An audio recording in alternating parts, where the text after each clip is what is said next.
Hello everyone, welcome to my YouTube channel let's study English.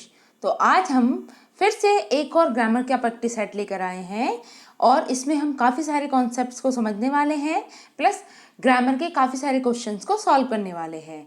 अगर इससे पहले इस चैनल पर पड़ी हुई मेरी वीडियोस को किसी ने नहीं देखा है तो वो इसी चैनल पर जाकर इन सारे प्रैक्टिस सेट्स को देख सकता है। मैं ग्रामर के प्रैक्टिस सेट्स आपको अलग से करा रही हूँ और लिटरेचर के प्रैक्टिस सेट्स अलग से करा रही हूँ, ठीक है। साथ ही हमने टॉपिक वाइज सीरीज भी शुरू की है तो आप उसे भी जाकर देख सकते हैं, ठीक है। तो शुरू करते हैं हम आज का। हमारा पहला क्वेश्चन देख लेते हैं। Yes, first question is Mohammedans fast in month of Ramzan. देखिए, ये एक सेंटेंस है जिसमें हमें पार्ट ऑफ स्पीच पहचाननी है, वो भी किस वर्ड की? फास्ट की। ये जो सेंटेंस के बीच में फास्ट आया है इसकी पार्ट ऑफ स्पीच हमें बतानी है, ठीक है। सेंटेंस है Mohammedans fast in the month of Ramzan. Options हैं आपके पास। फास्ट क्या है इसमें? ऑप्शंस हैं नाउन, एडजेक्टिव, एडवर्ब, वर्ब। सोचिए और आंसर कीजिए, क्या होगा इसका राइट आंसर? यस, जैसा कि आपको देख के ही समझ में आ रहा होगा कि यहाँ पर देखा जाए तो मॉमडन्स क्या है, एक सब्जेक्ट के रूप में आ रहा है और सब्जेक्ट के साथ में या तो कोई हेल्पिंग वर्ब एडेड होती है या फिर कोई मेन वर्ब, ठीक है। यहाँ पे हेल्पिंग वर्ब तो है नहीं, मेन वर्ब है। ओके, तो इसका राइट आंसर क्या है? Option number D, verb. Okay, now moving to the next question. Yes, question number two. Question number two is a participle is. बताइए, पार्टिसिपल क्या होता है? क्या वो एक नाउन होता है, एडजेक्टिव वर्ब होती है, एडवर्ब होता है या वर्ब एडजेक्टिव होती है? बताइए, what is a participle?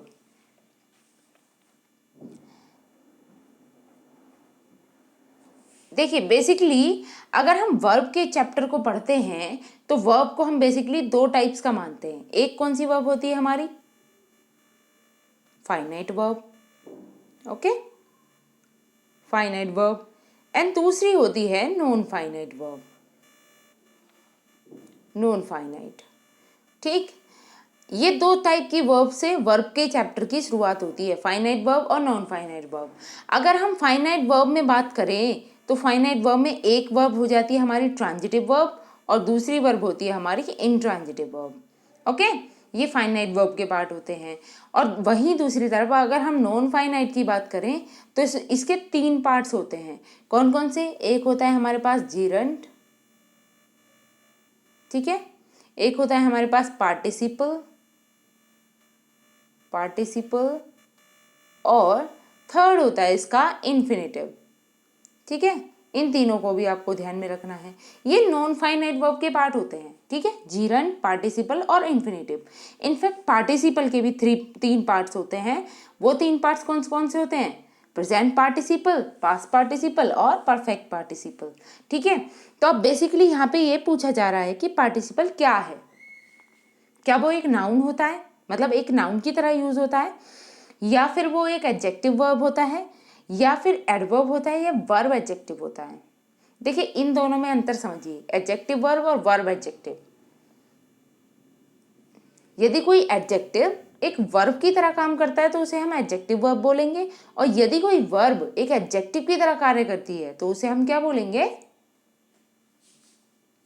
That is called participle. Okay, participle का सही आंसर क्या हो जाएगा? वर्ब एडजेक्टिव, ठीक है। Okay, now moving to the next question. Yes, question number 3। Third is they while away their evenings with book and games। देखिए, दे while away their evenings with book and games। अब while away के बारे में यहाँ पर बताना है। ये भी एक जो क्वेश्चन है हमारा पार्ट ऑफ स्पीचेस से ही है, ठीक है, parts of speeches.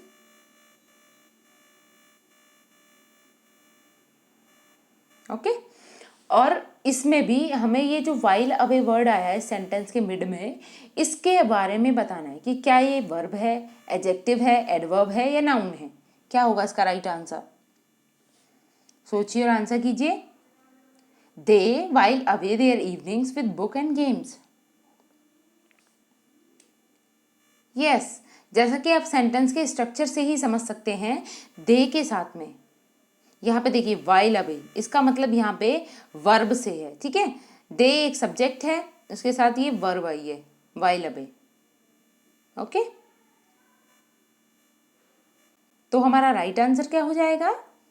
Verb. Option number A is the right answer, okay. Now moving to the next question. Yes, question number 4 is plural of woman doctor. बताइए वुमेन डॉक्टर का plural क्या बनेगा? Woman doctors, women doctors, woman's doctors या woman's doctors. देखिए यहाँ पे दो option एक जैसे हो गए हैं, तो आप में एक में से एस हटा सकते हैं, ठीक है। इसे हम ये मान लेते हैं वुमेन डॉक्टर्स। एक है वुमेन्स डॉक्टर, एक है women doctor. What is the correct answer?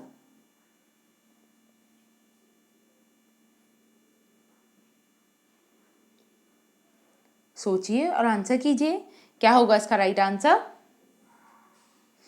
Yes, देखिए हमें इस चीज़ को बहुत ध्यान से देखना है कि जब भी हमारे पास जो कंपाउंड नाउन आता है, बेसिकली उसमें हम हेड वर्ड को देख के सिंगुलर प्लूरल बनाते हैं, ठीक है। लेकिन कुछ वर्ड्स ऐसे भी हैं जिसमें दोनों जो वर्ड्स होंगे उसमें, ठीक है, उन दोनों को प्लूरल में चेंज करना होता है। उन्हीं में से एक वर्ड ये है वुमेन डॉक्टर, ठीक है। तो इसका जब हम प्लूरल चेंज करेंगे तो ये बनेगा वीमेन डॉक्टर्स, ठीक है। Option number B is the right answer, women doctors. मतलब इसके जो ये दोनों वर्ड्स हैं, इन दोनों को ही प्लूरल में चेंज कर दिया जाएगा। ऐसा ही एक और वर्ड होता है, कौन सा होता है वो? मैन सर्वेंट, ठीक है। मैन सर्वेंट का भी अगर आपको सिंगुलर से प्लूरल चेंज करना है तो इसका चेंज होगा मैन सर्वेंट्स, ठीक, याद रहेगी ये बात। Now moving to the next question. Yes, question number 5 is plural of man servant. देखिए नेक्स्ट क्वेश्चन ये बन गया। अब जिसने मेरी बात ध्यान से सुनी है वो इसका आंसर आसानी से दे देगा। क्या होगा इसका राइट आंसर? यस, इसका करेक्ट आंसर क्या हो जाएगा? Option number D, man servants, okay. Now moving to the next question. Yes, question number 6 is plural of goose. बताइए गूज का प्लूरल क्या होगा? ऑप्शन है आपके पास गीज, गूजेस, गीज या goose. What is the correct answer? सोचिए और आंसर कीजिए।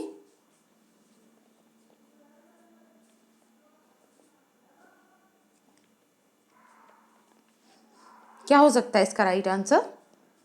देखिए आजकल अक्सर इस तरीके के एग्जाम में क्वेश्चन बनते ही हैं, ठीक है। भले ही आपको ये देखने में इजी लग रहे हो, लेकिन मतलब ये इस मतलब बेसिक इस बेसिक के क्वेश्चन होते हैं कि इन पर हमारा अक्सर ध्यान नहीं जाता। तो हमें इन बेसिक चीज़ों को भी समझना होगा, ठीक है। तो बताइए गूज का प्लूरल क्या हो सकता है? यस, गूज का प्लूरल होता है गीज। ये बीच में जो हमारे वाउल आए हैं ओ, इनको हम ई में चेंज कर देंगे, okay. Now moving to the next question. Yes, question number 7 is the similar of formulae and formulas is. बताइए फॉर्मूलाए या फॉर्मूलाज का सिंगुलर फॉर्म क्या होगा? ऑप्शन है आपके पास फॉर्मूला, फॉर्मूल्स, फॉर्मूले, formulas. What is the correct answer? क्या हो सकता है इसका राइट आंसर? सोचिए और आंसर कीजिए।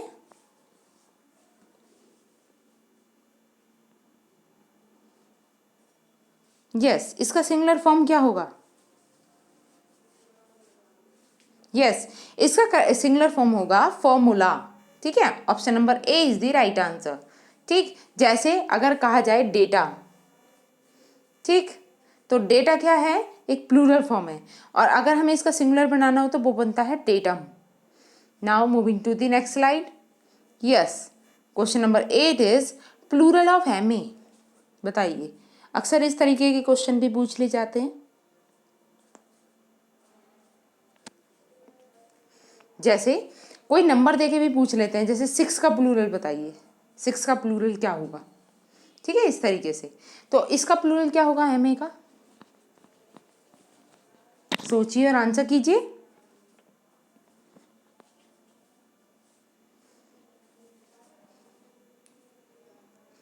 यस, इसका प्लूरल होगा option number C, sorry option number C, MAs. ठीक है, एमए लिखने के बाद में हम अपोस्ट्रोफी एस का यूज करेंगे as a plural form change करने के लिए। Okay, now moving to the next slide. Yes, fill in the blanks with a suitable verb. Okay, हमें यहाँ पे करेक्ट वर्ब को फिल करना है। सेंटेंस है हमारा, our cycle dash a lot of trouble these days. Option है आपके पास, गिव, इज गिविंग, गेव या are giving. What is the correct answer? सोचिए और आंसर कीजिए, क्या होगा इसका right answer?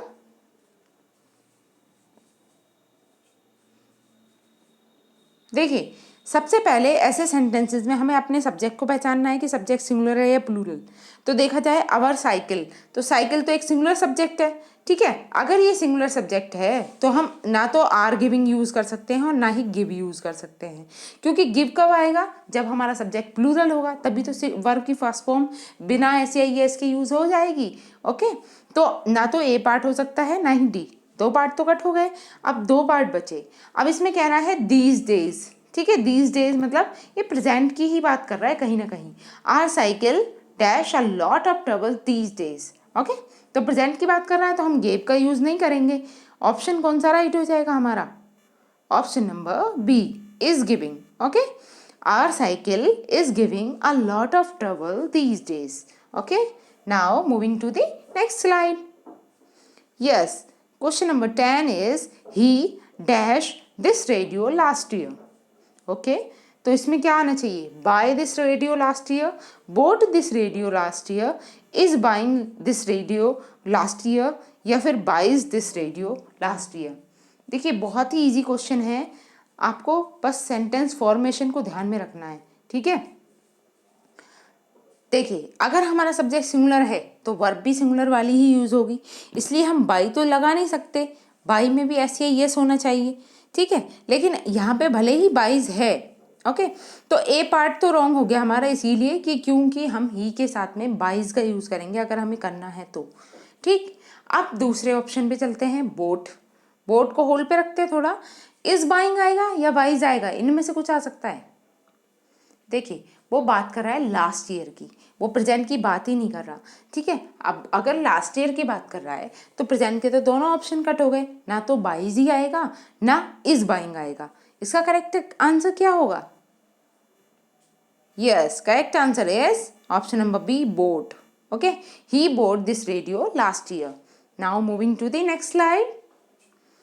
Yes, question number 11 is I have no control dash my temper. बताइए क्या आना चाहिए?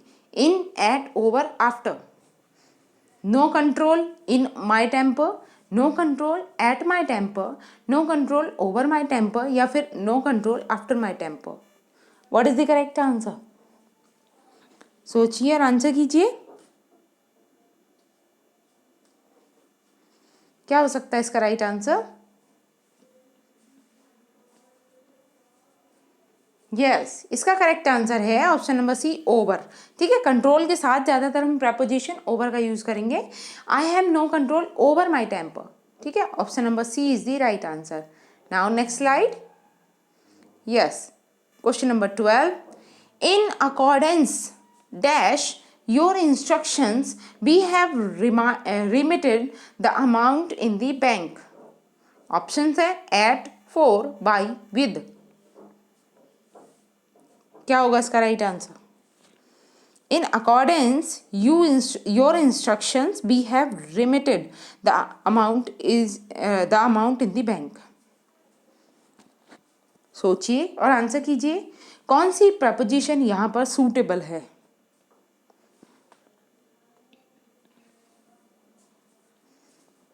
यस, देखिए, इन अकॉर्डेंस के साथ जो प्रपोजिशन मोस्टली यूज होगी वो होगी with. In accordance with your instruction we have remitted the amount in the bank. Okay, option number D is the right answer. Now moving to the next question. Yes, question number 13, ask dash me tomorrow and you shall find me a grey man. Okay, तो क्या आना चाहिए आज के बाद में? In me, by me, for me, from me. What is the correct answer? सोचिए और आंसर कीजिए, क्या होगा इसका करेक्ट आंसर? यस, इसका करेक्ट आंसर है option number C, 4। Ask for me tomorrow and you shall find me a grey man. Alright, now next question. Yes, question number 14। It is a translation dash Horace Ars पोर्शिया। क्या आना चाहिए? To, in, from, of. What is the correct answer?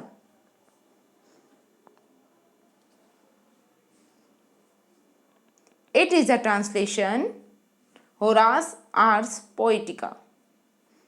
Yes, इसमें option है D, of. ठीक है, it is a translation of Horace Ars पोर्शिया। Okay, now moving to the next question. Question number 15। Correct one. देखिए, इनमें से हमें correct one sentence को टिक करना है। फर्स्ट है he gave me a piece of news. B है he gave me a news।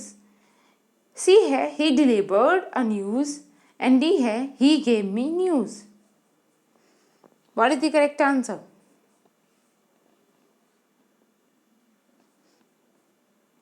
सोचिए और आंसर कीजिए, क्या होगा इसका राइट आंसर? यस, अगर इसमें वेरी करेक्ट सेंटेंस देखा जाए तो ऑप्शन नंबर ए ही सही है। He gave me a piece of news. Option number A is the right answer. Okay, now moving to the next question. Yes, question number 16 is correct one. देखिए, इसमें से भी हमें करेक्ट सेंटेंस को ही पहचानना है। सेंटेंस है he shouted from distance. He shouted from a distance. He cried from a distance and he shouted at the distance। सोचिए और आंसर कीजिए, कौन सा सेंटेंस आपको करेक्ट दिख रहा है?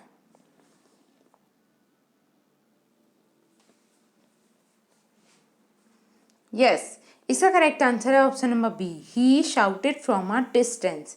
ठीक है, now moving to the next slide.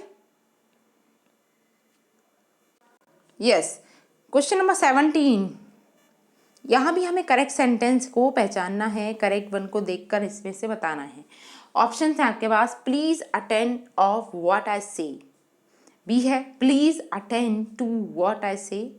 सी है please attend for what I say and D है please attend with what I say. What is the correct answer? सोचिए और आंसर कीजिए।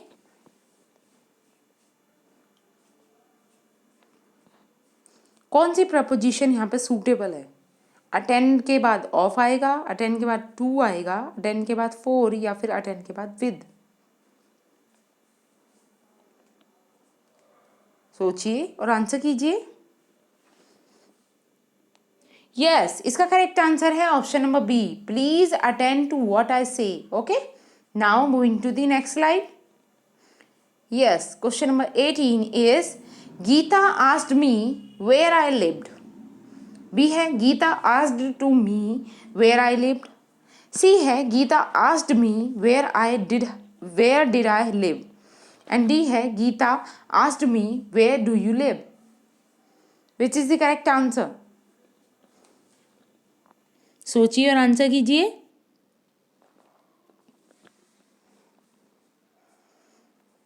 यस, देखिए, अगर सेंटेंस स्ट्रक्चर की बात करें तो option number A is the right answer, Geeta asked where I lived. Now moving to the next question. Yes, देखिए, क्वेश्चन नंबर 19 से अब यहाँ पैसिव वॉइस शुरू हो रही है, मतलब इसको हमें पैसिव वॉइस में चेंज करना है। तो फर्स्ट ऑप्शन है please sit down. In fact change नहीं करना, इनफैक्ट हमें पहचानना है कि कौन सा सेंटेंस पैसिव वॉइस में है। ओके, तो फर्स्ट है please sit down. Second is Mohan was reading a book and C है good news is expected by us, and D है shall be purchase a book. बताइए कौन सा सेंटेंस आपको इसमें पैसिव वॉइस वाला लग रहा है। देखिए हमेशा ध्यान रखना, पैसिव वॉइस की पहचान क्या होती है, बी की फॉर्म प्लस वर्ब थर्ड, ठीक है, और ये वर्ब थर्ड में से ही एक लड़की है।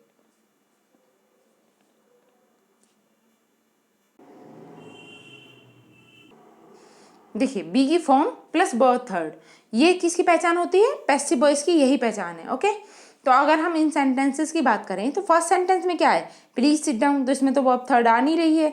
अगर सेकंड की बात करें वाज रीडिंग, तो यहाँ भी वर्ब की थर्ड फॉर्म नहीं है। अगर हम थर्ड की बात करें good news is expected by अस, तो यहाँ पर देखिए यहाँ पर बी की फॉर्म प्लस वर्ब की थर्ड फॉर्म है। तो कौन सा सेंटेंस हमारा पैसिव वॉइस में है, option number C is the right answer. Okay, now moving to the next question. Yes, question number 22, sorry 20, just a minute. Yes, question number 20, choose the passive voice। अब इसमें भी हमें क्या बताना है, पैसिव वॉइस को पहचानना है। और जैसा कि आप अब तक तो जान ही चुके होंगे कि पैसिव वॉइस को कैसे पहचान सकते हैं। ठीक है, सबसे पहले आपको वर्ब पे फोकस करना है कि कितने सेंटेंसेस में वर्ब की थर्ड फॉर्म का यूज़ हो रहा है। ठीक है, अगर हम फर्स्ट सेंटेंस की बात करें तो लीव आ रहा है, कोई वर्ब की थर्ड फॉर्म यूज़ नहीं हो रही। सेकेंड की बात करें म्यूजिक हैज़ इंटरेस्टेड अस, तो इसमें भी देखा जाए तो हैज़ आ रहा है और हैज़ के साथ वर्ब की थर्ड फॉर्म है। तो यहाँ पर जेन्युइन सी बात है कि यहाँ थर्ड फॉर्म आएगी, लेकिन ये जरूरी नहीं है कि पैसिव वॉइस की हो। अगर हम थर्ड पार्ट की बात करें, your health worries me. Next है a reply had to be send by me. What is the correct answer, सोचिए और आंसर कीजिए। यस, अगर हम देखें तो पैसिव वॉइस हमें इसमें ही देखने को मिलता है, has to be sent. Okay, तो option number D is the right answer, a reply has to be sent by me. Now moving to the next slide. Yes, question number 21, the passive voice of Jack was forcing through the crowd. Okay, देखिए यहाँ पे एक sentence दिया है जिसकी correct हमें passive voice form बतानी है। ठीक है, जैसा कि आपको पता है कि यहाँ पर ये कौन सा टेंस है, ये हमारा पास्ट कॉन्टिन्यूअस टेंस है। ठीक, अब पास्ट कॉन्टिन्यूअस टेंस में हम क्या करते हैं, जो हेल्पिंग वर्ब होती है वाज वर है जैसे यहाँ पर, उसके साथ हम बीइंग का भी फॉर्म यूज करने लगते हैं। ठीक है, तो वाज वर के साथ में हम क्या लगाएंगे, अब बीइंग भी लगाएंगे, BEING। Okay, being plus verb की थर्ड फॉर्म। और देख लीजिए यहाँ पे हम ऑब्जेक्ट को सब्जेक्ट की तरह ले जाएंगे, तो यहाँ पे ऑब्जेक्ट क्या है, द क्राउड, तो द क्राउड हमारा सब्जेक्ट बन जाएगा सेंटेंस का। अब क्राउड क्या होता है, प्लूरल लेंगे या सिंगुलर लेंगे, सोचिए और आंसर कीजिए। यस, क्राउड को एज अ सिंगुलर ट्रीट करेंगे और फिर उसके साथ क्या ऐड होगा, was being forced by Jack. Okay, तो करेक्ट आंसर क्या है इसका, इसका करेक्ट आंसर हो गया option number D. Okay, now moving to the next question. Yes, question number 22, he wants to buy a book. देखिए इसको भी हमें पैसिव फॉर्म में चेंज करना है, इजी सा काम है। ओके, तो इसमें ऑब्जेक्ट क्या है, सबसे पहले हम ऑब्जेक्ट देखेंगे। ऑब्जेक्ट है हमारे पास अ बुक। ठीक है, अब हम देखते हैं सेंटेंस कौन से टेंस में था।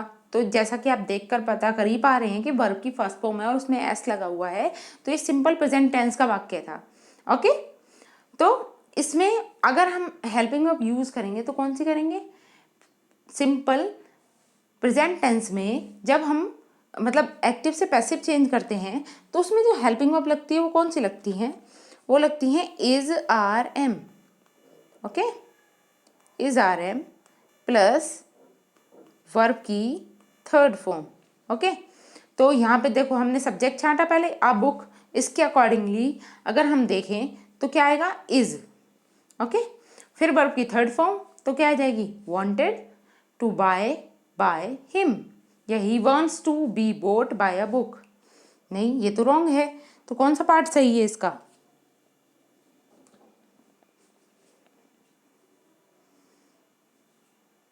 सोचिए और आंसर कीजिए। देखिए, अगर बेसिकली देखा जाए तो ऑप्शन नंबर सी भी करेक्ट ही है। A book is wanted to buy him. नहीं, आई थिंक इसमें करेक्ट सेंस नहीं बन रहा है। हम इसके ऑप्शन ए को देखते हैं। He wants a book to be bought. तो इसका यही राइट आंसर है। Option number A is the right answer. Okay, option number A. Now moving to the next slide. Just a minute.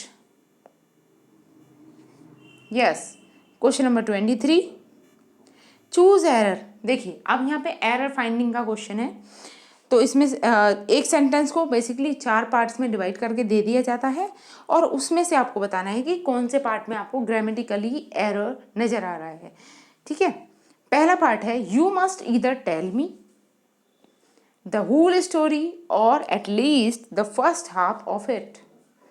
No error. बताइए कौन से part में आपको error दिख रही है? सोचिए और आंसर कीजिए।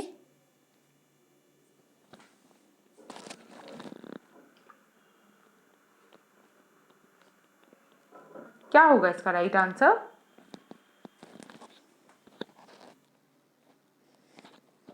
यस, अगर हम देखें फर्स्ट पार्ट की बात करें, you must either tell me. ठीक है, तो यहाँ पर ईदर का यूज नहीं किया जाएगा, यू मस्ट टेल मी भी आ सकता है। तो option number A is the right answer. Now moving to the next question. Question number 24। The conductor asked the passenger why had not we purchased a ticket in advance to board Thebes। कौन से part में आपको error नजर आ रहा है? सोचिए और answer कीजिए। The conductor asked the passenger why had not he purchased a ticket।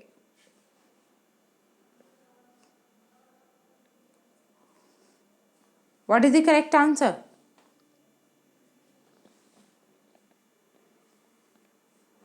Yes, देखिए इसका करेक्ट आंसर है ऑप्शन नंबर बी। वो कैसे? देखिए, पार्ट ए देखें, the conductor asked the passenger, correct है, इसमें कोई मिस्टेक है ही नहीं। अगर हम सेकंड पार्ट की बात करें, why had not he purchased a ticket. ठीक है, तो यहीं से इसकी सेंटेंस की रॉन्ग फॉर्मेशन शुरुआत हो जाती है, इसलिए बी पार्ट में error. Now moving to the next question. Question number 25। Can I lend your pencil for a minute please. तो बताइए कौन से पार्ट में एरर है? सोचिए और आंसर कीजिए।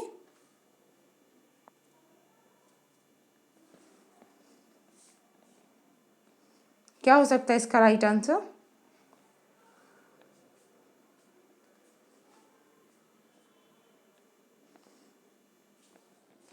यस, देखिए अगर हम पार्ट ए की बात करें, कैन आई लैंड, तो क्या इसमें एरर है? यस, इसमें एरर है। ठीक है, कैन का यूज नहीं होगा इसमें। ठीक है, लैंड मतलब पहले से उसमें मांगने वाली बात हो रही है, तो कैन का यूज नहीं करेंगे। ठीक, option number A is the right answer. Now moving to the next question. I am badly in need dash money. तो बताइए क्या हो सकता है? ऑप्शन है आपके पास of, for, with, on. What is the correct option? सोचिए और आंसर कीजिए। I am badly in need dash money. तो क्या आएगा नीड के साथ? Need of money, need for money, need with money या need on money? What is the correct answer?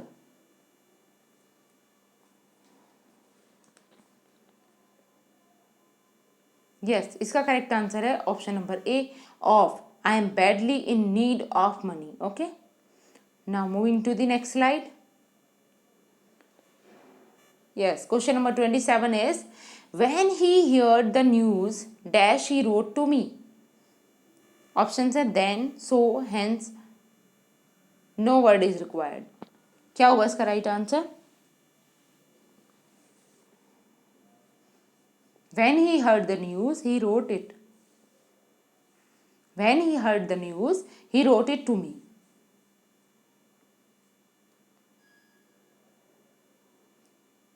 सोचिए और आंसर कीजिए।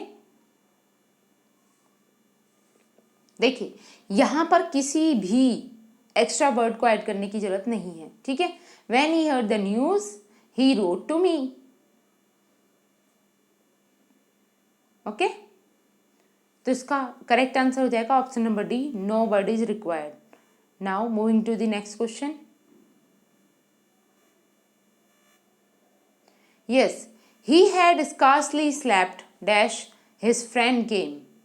ऑप्शन है the, when, so. What is the correct answer?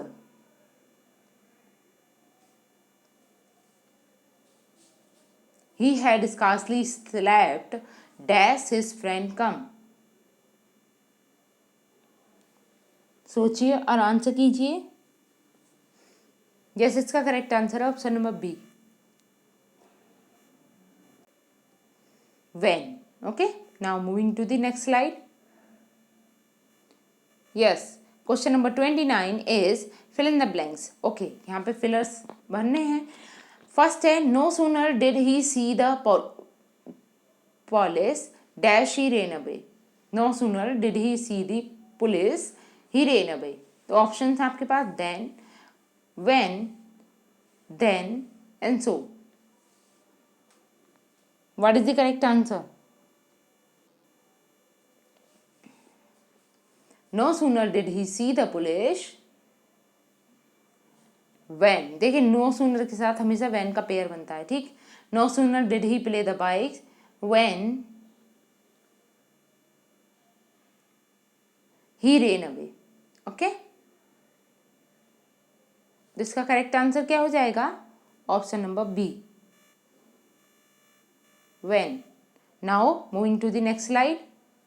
Yes, question number 30, he as well as I dash guilty.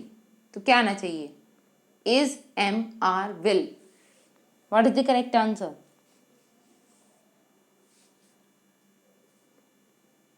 Yes, इसका correct answer है is. Option number A is the right answer. He as well as I is guilty. Now moving to the next slide.